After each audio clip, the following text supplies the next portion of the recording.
Hello, my name is Austin, and in today's video, I'll be telling you some tips and tricks for you to avoid color mistakes for your next design project. Let's go.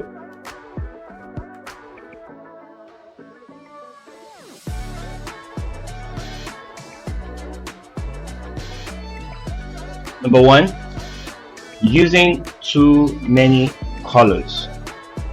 If you are a designer and you have a lot of colors that you want to use for your project, you will discover that when you combine too many colors together into that project, it takes the attention of your users away. When you have a project, it's best to stick to two to three colors, or maximum of four, if you know how to use them, if you know how to use those colors very well, especially colors that complement each other. So when you use too many colors in your project, it just passes the wrong message, and it takes the user's attention from the message that you're trying to pass across to them. Number two, ignoring color psychology. Color can evoke different emotion and have different meanings, and it's essential to consider psychology behind color choices. If you just choose any color without ignoring the fact that each color is passing a message across to your users, we discover that when you mix two colors together and you don't understand the psychology of those colors, your users can get confused. You can get confused totally.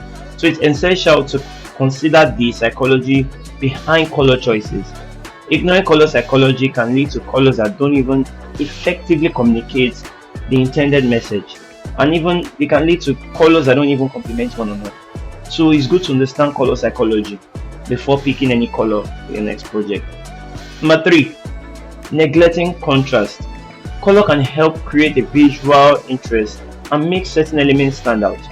Neglecting contrast can lead to a design that looks flat and uninteresting. Picking two colors that don't even have contrast with each other can lead to a lot of clashing between those two colors. You discover that when you pick colors like red and yellow and you mix them together in a particular design, they don't have the same level of contrast, and at the end of everything, they don't even complement each other, and your design will just end up looking flat and uninteresting. But when you want to combine colors and you add colors like white, you add colors like black, you add colors like maybe green, and mix them together in a very pleasant way, you discover that they complement each other. Putting colors that have higher contrast, at least not to show too much details, but at least to complement the other colors that have lower contrast. If not, they will not even complement each other at all, and it will just make your design look so uninteresting to the eyes of your users. Number four, choosing color based on personal preference. As a designer, you need to learn that you're not just designing for yourself. You need to, at some point, ignore the fact that you are just there and you are the one creating the design. You need to have it in front and at the back of your mind that you are creating a design for users, and you may not even be the user. You are the creator of the design. So remove yourself from being part of the users and make sure that you focus on the actual users that are going to use what you are creating, be it a UI UX design, or be it a graphic design, or be it a video design, or everything related to design that you know that you're going to be using colors. You need to make sure that you are using the right set of colors that is going to please the users. You can't take up a project and the client asks you that these are the colors that he wants to use, and you now go and pick yours. No, it's totally off. You need to use the colors that your client is asking for, and if the colors that the client is asking for are much and don't complement each other, you as a designer can give your advice and let them know that this is what you prefer to use, or this is what is preferable to use to complement this color. Or if it goes in line with your brand, you need to find a way around it to make sure that they complement each other. And number five, not testing the colors in real context. When you don't test your colors in real context, you discover that after creating, or after you've chosen your colors and you've created one or two designs, you discover that when you bring it to real context in terms of accessibility, you discover that the colors are not even good enough. you discover that the colors are not interacting well with the users. So you need to make sure that you bring your colors in real life context. Real life context in the sense that the kind of people that the colors will be you will be interacting with, the kind of people that will be interacting with that color. You need to make sure that you bring it into real life context.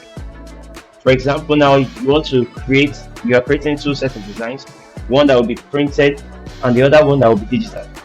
The colors that you use for the digital may not necessarily be the same contrast of color that you will use for the print. One has to be higher than the other, because you're printing it, you get a hard copy, and if you understand what how printing design goes, you discover that so many things are quite different than using digital designs. So bringing those colors in real life context, it can help to save a lot of stress when picking the colors for your project. So these are the 5 tips. Number 1, using too many colors is not so good. 2, ignoring color psychology.